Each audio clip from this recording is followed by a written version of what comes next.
सब जरूरी इसको जरूरी आना तो जरूरी बनता है, क्योंकि एक तरीके से भगदड़ मची हुई है यहाँ भी, इतना बेचैनी की का माहौल बना हुआ है इंडिया में। हाँ बिल्कुल बिल्कुल सही बात है। और मैं तो ये कहूंगा कि आप अपने इस पे भी इसको शेयर कर लेना, ताकि लाखों लोगों तक ये इंफॉर्मेशन पहुंचे, क्योंकि सेंसिटिव चीजें हैं। और बिल्कुल सर, बिल्कुल। हाँ क्योंकि हालात क्या है, सच्चाई क्या है कि जो ये लोग डिपोर्ट हो रहे हैं, कौन लोग डिपोर्ट हो रहे हैं? देखो, जरूरी जानकारी मिलना सबके लिए जरूरी है, क्योंकि जो चीजें हो रही हैं, जो लोग पहले से रह रहे हैं, कई कई सालों से वहां रह रहे हैं, उनके परिवारों में भी एक बेचैनी है जानने के लिए। बिल्कुल देखिए, बिल्कुल साफ है, और ये समझना बड़ा जरूरी है। जो लोग यहाँ से 10 साल से कोई बैठा हो, हम्म, और चाहे 1 साल से बैठा हो या 6 महीने से बैठा हो, अगर जी। आपके पास अपना ए नंबर है, जो एलियन नंबर होता है, अगर आपके पास वो है और आपके पास वर्क परमिट है, तो आपको डिपोर्ट नहीं कोई कर सकता, ना ही वो आपको पकड़ेंगे। जी। तो ये सिंपल बात है कि आपके पास ए नंबर है, इसका मतलब आपका केस अभी चल रहा है, आपकी अभी पिटीशन लगी हुई है, आपका केस अभी पेंडिंग है, आपके ऊपर कोई डिपोर्टेशन नहीं लगी हुई है। सेकंड, आप के पास वर्क परमिट है तो आप काम पे जा सकते हैं। बहुत भाइयों के फोन आते हैं कि हम काम छोड़ दें क्या? ना, काम ना छोड़िए, आप काम पे जाओ। बल्कि जिन लोगों के पास वर्क परमिट है वो तो अभी अभी है असली समय उनके लिए काम कर रहे हैं, क्योंकि लेबर की शॉर्टेज, आपको पैसे ज्यादा मिलेंगे तो उनको करने की। डिपोर्टेशन उन लोगों की लगी हुई है जिन लोगों के ऊपर ऑलरेडी कोर्ट ने उनकी हियरिंग ले ली, कोर्ट में उसकी पूरा लीगल प्रोसीडिंग उनकी चल पड़ी, और उसमें उनकी जो स्टोरी थी, उस स्टोरी के चलते उनके केस फेल हुए, डिपोर्टेशन उनके ऊपर ऑलरेडी लगी हुई है, उन लोगों को डिपोर्ट कर रहे हैं। अच्छा। नंबर 1। नंबर 2, जी। वो लोग हैं जो ऑलरेडी डिटेंशन सेंटर में पड़े थे और जिनका अभी तक केस शुरू ही नहीं हुआ था। कुछ देखिए, जब लोग बॉर्डर पार कर रहे थे ना, तो उस दौरान कुछ लोग तो बॉर्डर के ऊपर ही थे जिस दिन वो जो एग्जेक्टिव ऑर्डर साइन किया प्रेसिडेंट ने। तो वो जो बॉर्डर पे थे, वहां पे एक सिस्टम था कि एक ऐप बनाया हुआ था, कि उनको ये कहा गया था ऐप के अंदर आप अपनी अपनी जानकारी सारी उसमें डाउनलोड अपलोड कर दो। आप कौन हो, कहां से आए हो, क्या आपका मैटर है, उस पे करके फिर आपको आपकी अपॉइंटमेंट सेट करती थी कि भाई इस व्यक्ति का जो जिस समय पे है उसी हिसाब से उसकी अपॉइंटमेंट सेट करती थी, कि अपॉइंटमेंट सेट करके आपका नंबर आएगा। जिस दिन वो एग्जेक्टिव ऑर्डर साइन हुए तो उसी दौरान वो ऐप कैंसिल कर दी, उन्होंने बैन कर दिया। अब उस ऐप के अंदर ही कम से कम भी 2-3 हजार लोग थे जो सारे के सारे उड़ गए। उनको कहा कि उन्होंने एक जो साइन किया उसको कहते हैं कि स्टे इन मैक्सिको।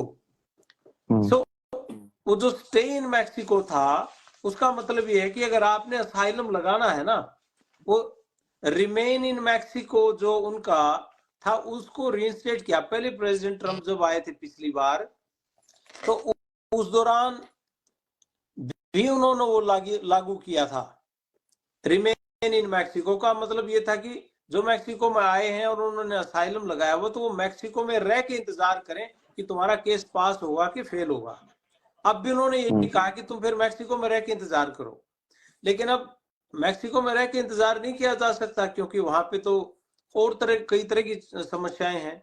वहां पे गैंग्स हैं और है, वहाँ लूट खसोट बहुत होती है, वहाँ किडनैपिंग भी होती है। अभी पैसे मंगवाएंगे घर वालों से फिर बार बार।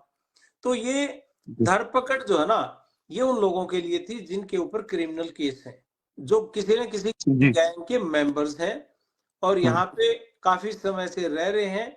वो क्राइम को कम करने के लिए और अपने सिटीजन्स की सेफ्टी एंड सिक्योरिटी के लिए उन्होंने ये काम किया है।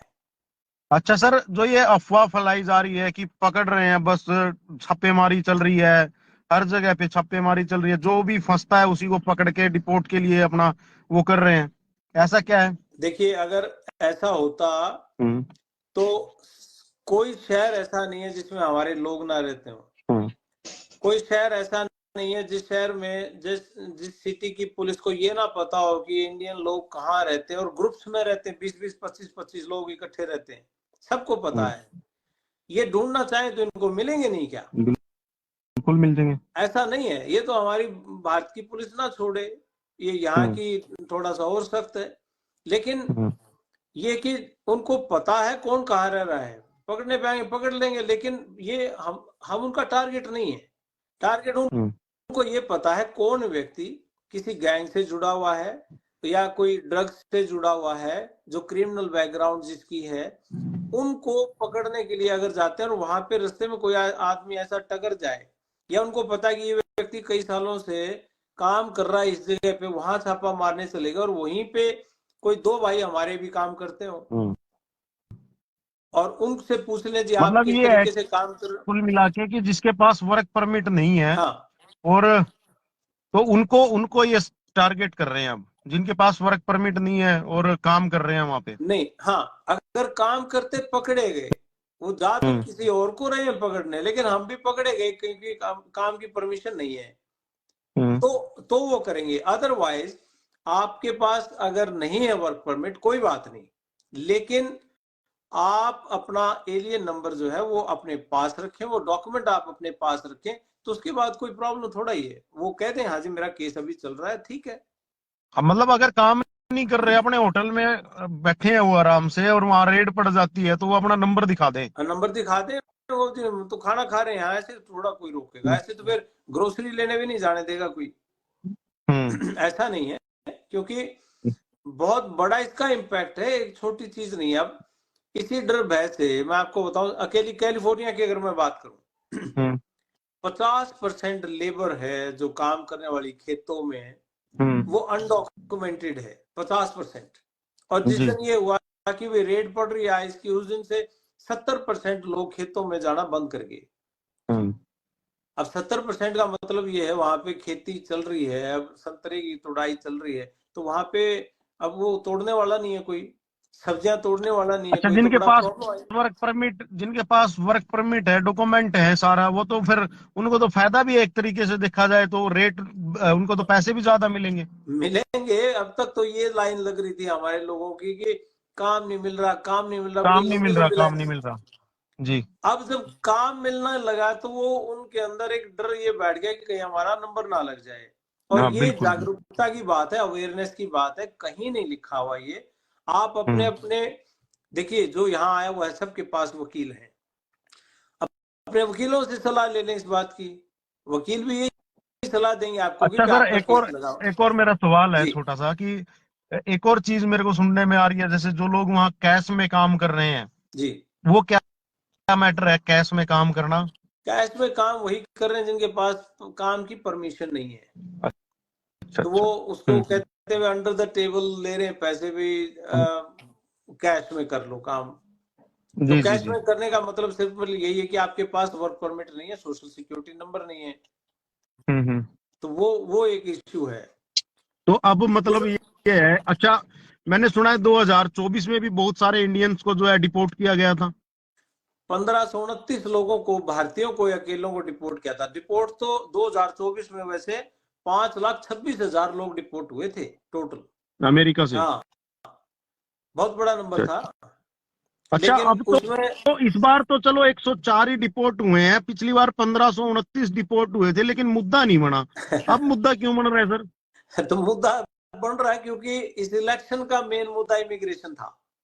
अच्छा। इलेक्शन, पूरा इलेक्शन इमिग्रेशन पे ही लड़ा गया है, और पूरी दुनिया में ये इस बात का बड़ा रोला मच गया। अच्छा, ये सच्चाई है कि डोनाल्ड ट्रंप ही इनको डिपोर्ट कर रहा है? इससे पहले जब पिछली बार दूसरा राष्ट्रपति था, तब क्या हुआ था? मैं बहुत अच्छा सवाल पूछा आपने। 2019 में डोनाल्ड ट्रंप प्रेसिडेंट थे जी। उस दौरान जितने लोग, अगस्त 2019 में जितने लोग डिपोर्ट हुए, और अगस्त 2024 में जब जो बाइडेन की सरकार थी उस दौरान जितने लोग डिपोर्ट हुए, 2019 से 33% ज्यादा लोग डिपोर्ट हुए हैं 2024 में, जब तक तो ट्रंप आए भी नहीं थे। हाँ, ट्रंप था ही नहीं तब तक तो। मैं एक बात कहना चाह रहा हूं कि देखिए फर्क इतना है ट्रंप वर्सेस नॉन ट्रंप में, फर्क सिर्फ इतना है पहले किसी की डिपोर्टेशन लग जाती थी तो वो यहाँ पड़ा रहता था, कोई पूछता नहीं था। हाँ। तो छुप के लोग करा लेते थे अपना मेरे ख्याल काम। से इसलिए भी मुद्दा बन गया एक स्पेशल आर्मी का स्पेशल जेट भेज दिया, उसके बाद और थोड़ा मुद्दा बन वो गया।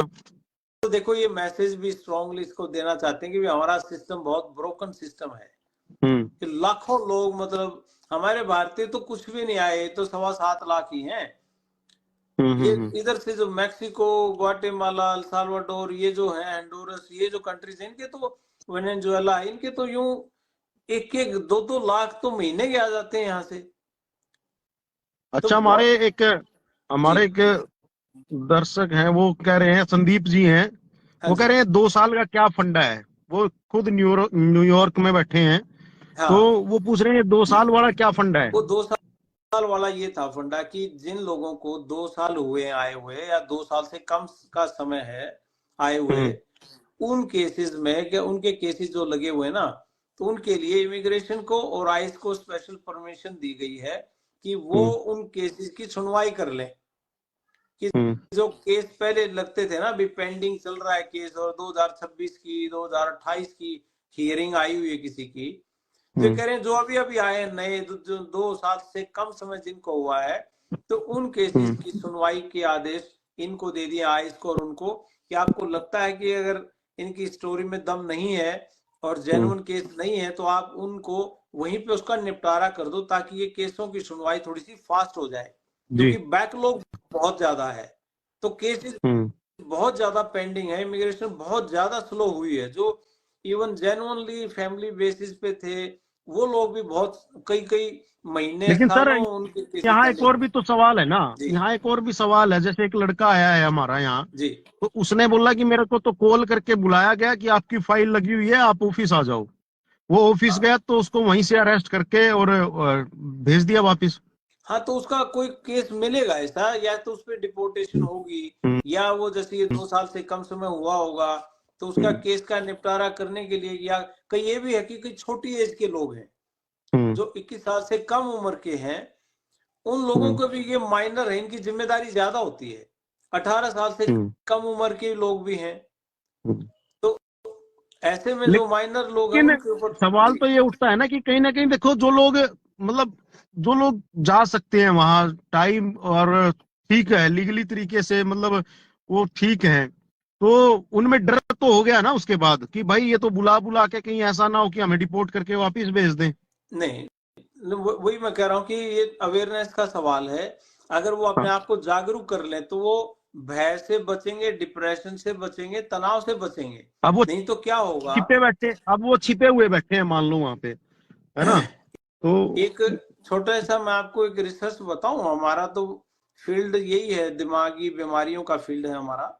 जी जी। इसमें जब से ये मामला हुआ है, मेंटल हेल्थ की रिपोर्ट ये कहती है कि 140% लोगों में मानसिक बीमारियां बढ़ी हैं इस हम्म डर की वजह से। जी। डिप्रेशन है, स्ट्रेस है, और इवन सुसाइडल टेंडेंसीज। और दूसरा, हम्म नींद नहीं आना, ये सब चीजें होने की वजह से जो शराब का यूज है, वो कंजम्पशन वो बढ़ गई है बहुत। हम्म हम्म हम्म तो मैं आपके माध्यम से सभी लोगों को ये कहना चाहूंगा कि भाई, इस तरह के तनाव से बचें, और ना ही शराब इसका कोई इलाज है, ना कुछ और है। आप सिर्फ अपने बारे में ये समझ लीजिए कि मेरा सर, केस कहाँ पे चल रहा है। मैंने एक लाइव किया था जिसमें मैंने बोला कि भाई देखो, चलो जो हो गया, कम से कम ये तो होता है कि आप सुरक्षित अपने परिवार के पास पहुंच गए। जी, हम ऐसी बहुत सारी खबरें करते हैं डॉक्टर साहब की, मान लो वहां किसी की डेथ होगी, परिवार ने जमीन बेच के तो पहले बच्चे को भेजा, उसके बाद फिर खर्चा, उसकी डेड बॉडी को मंगवाने का भी खर्चा, ठीक जी, है। तो मैंने ये भी सुना है कि आप जैसे वहां पे कोई डेथ हो जाती है किसी बच्चे की, तो आप उसमें भी बड़ी मदद करते हो। इसके लिए भी आपको मैं जो है धन्यवाद करूंगा, क्योंकि यहाँ माता पिता की हालत हम देखते हैं ना, मतलब बहुत एक तरीके से परिवार जो है बर्बाद हो जाता है ना। बिल्कुल, तो बिल्कुल, हमने बहुत। हमने यही चलाया कि भाई जो बच्चे हैं कि वो घबराए ना, कम से कम एक नई शुरुआत करें, कम से कम जीवन है तो आगे आप बढ़ सकते हो, अब मौका भी है, क्यों। बिल्कुल तो जी बिल्कुल। और फिर उसपे एक और है, उसपे जो बार लगती है, वो बार अभी किसी पे 5 साल के लिए बैन कर दिया है, 10 साल के लिए हम्म, बैन कर दिया, ये चीजें। लेकिन अपॉर्चुनिटी और भी बहुत है, इंग्लैंड है, कनाडा है, और देश है, यूरोपियन कंट्रीज, वहां चले जाओ अगर आपने जाना है। अच्छा सर, एक लेकिन और जी सवाल है, एक मेरा एक और सवाल है। जी अब मान लो जिसको डिपोर्ट करके भेज दिया, जी। अब एक और अफवाह फैलाई जा रही है कि जो दूसरी कंट्रीज हैं वो वहां पर भी नहीं जा सकते। नहीं, लीगल तरीके से आप जाओगे तो मेरे ख्याल कोई दिक्कत नहीं होनी चाहिए। अच्छा। हाँ, तो ऐसा नहीं है। बतेरे लोग हैं जो अमेरिका से बैन थे, वो यहाँ कनाडा आए हुए हैं, हम्म। वो बैठे। लेकिन तो मकसद बात यह है कि लीगल तरीके से, अब यहाँ अमेरिका में बहुत लोग ऐसे आए हुए हम्म, हैं जो स्टडी वीजा पे आ सकते थे, हम्म, लेकिन पढ़े लिखे भी हैं, मास्टर डिग्री वाले भी हैं, बैचलर डिग्री वाले भी हैं, और वो भी डंकी के रास्ते से आए हुए हैं। क्या हम्म। जरूरत थी वो जो 50-50 लाख रुपए दे के आए यहाँ? वो 1-1 लाख रुपए में हमने बतेरे 400 से ज्यादा बच्चे हमने अमेरिका उतारे हैं पिछले साल। वो अच्छा। सही रास्ते से आ सकते तो थे सर अगर आना चाहें ये तो। भी थोड़ा सा अवेयर इस बारे में भी करें कि जो ये सिर्फ और सिर्फ एक ही दिमाग में बैठी हुई थी सबके कि बस लीगली तरीके से तो हम अमेरिका जा ही नहीं सकते। ऐसा हाँ, क्या है कि अमेरिका मतलब क्यों नहीं जा सकते लीगली तरीके से? आपको सच बताऊं, लोगों को सच में पता नहीं है, पिछले 2 सालों से हम्म, सबसे ज्यादा स्टूडेंट वीजा भारतीयों को मिले हैं। हम्म, हम्म, अमेरिका में पढ़ने वाले जितने भी इंटरनेशनल स्टूडेंट्स हैं, अंतर्राष्ट्रीय स्टूडेंट्स है, किसी भी कंट्री से, दुनिया के किसी कंट्री से अमेरिका में आए हों, हम्म, उनमें हर चौथा बच्चा भारतीय है। इतनी बड़ी हम्म। तादाद है हमारी। और ठीक है। हमें हम लोग भारतीय इनको क्यों पसंद आते हैं? क्योंकि इनको हम्म, ये पता है कि यहाँ पे जो स्टेम कोर्सेज है ना, साइंस, टेक्नोलॉजी, इंजीनियरिंग और मैथ, हम्म, इनमें भारतीय 1 नंबर पे है। और हम्म। यहाँ की जो टॉप कंपनियां हैं, पहली 500 कंपनियां हैं, उनमें 72% भारतीयों ने संभाल रखी ये चीज। बहत्तर ओके। परसेंट भारतीय इंजीनियर, सॉफ्टवेयर इंजीनियर्स, मैनेजर्स जो हमारे लोग हैं। हम्म, चाइनीज चाइनीज सिर्फ 12% हैं इनमें। हम्म।